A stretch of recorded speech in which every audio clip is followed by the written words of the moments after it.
Hello hi అండి, అందరికీ నమస్కారం. మన వాణి సిస్టర్ వాళ్ళ కూతురుది 5వ తారీఖున అయితే వికోటలో ఆగా కళ్యాణ మండపంలో పెళ్లి జరిగిందండి. అక్కడికైతే వెళ్ళాము. పెళ్లికి నేను కట్టుకున్న చీర నాకు మహి అయితే పెట్టిందండి. మన సబ్స్క్రైబరు, మన అభిమాని అన్నమాట. Thank you so much Mahi. నాకైతే చాలా బాగా నచ్చింది. మీకు ఎలా అనిపించిందో కామెంట్ చేయండి. మేము వెళ్ళేసరికి పెళ్లి కూతురు బంధువులు గాని పెళ్లి కొడుకు బంధువులు గాని అంటే బస్సుల్లో గాని లారీల్లో గాని వస్తారు కదండి. ఇంకా అక్కడికైతే పెద్దగా ఎవరు రాలేదు. అంటే మేమే ముందుగా వెళ్ళామన్నమాట.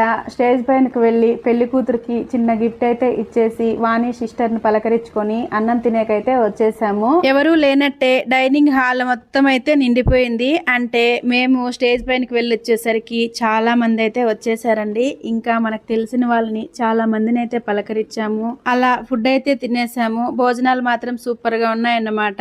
ఏది వదలకుండా అన్ని తినేసి బయలుదేరిపోయాము. బస్ స్టాండ్ లో అయితే బస్ కోసం ఒక 5 minutes వెయిట్ చేసాము. బస్ వచ్చింది, వచ్చేసామండి. వీడియో నచ్చితే లైక్ చేయండి.